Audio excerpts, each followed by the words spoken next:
Senator Obama, do you want to respond? Well, I think actions do speak louder than words, which is why over the 20 years of my public service, I have acted a lot to provide health care to people who didn't have it, to provide tax breaks to families that needed it, to reform a criminal justice system that had resulted in wrongful convictions, to open up our government and to pass the toughest ethics reform legislation since Watergate, to make sure that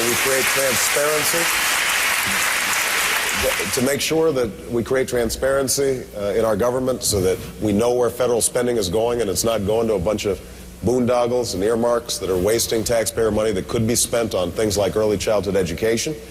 You know, I think if you talk to those wounded warriors of Walter Reed who, prior to me getting to the Senate, were having to pay for their meals and have to pay for their phone calls to their family while they're recovering from amputations, I think they'd say that I've engaged not just in talk, but in action.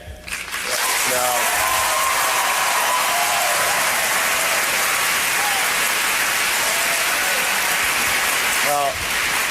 I think Senator Clinton has a fine record, and I don't want to denigrate that record.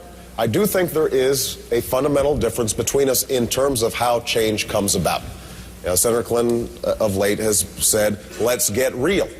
And the implication is that the people who've been voting for me or involved in my campaign are somehow delusional. And the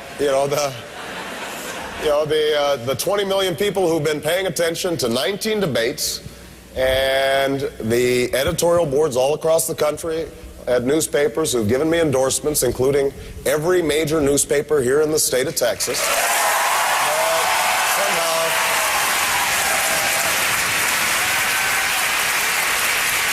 the thinking is that somehow they're being duped and that eventually they're going to see the reality of things. Well, I think they perceive reality of what's going on in Washington very clearly. And what they see is that if we don't bring the country together, stop the endless bickering, actually focus on solutions, and reduce the special interests that have dominated Washington, then we will not get anything done. And the reason that this campaign has done so well, is because people understand that it is not just a matter of putting forward policy positions.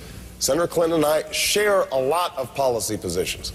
But if we can't inspire the American people to get involved in their government, and if we can't inspire them to go beyond the racial divisions and the religious divisions and the regional divisions that have plagued our politics for so long, then we will continue to see the kind of gridlock and non-performance in Washington that is resulting in families suffering in very real ways. I'm running for president to start doing something about that suffering.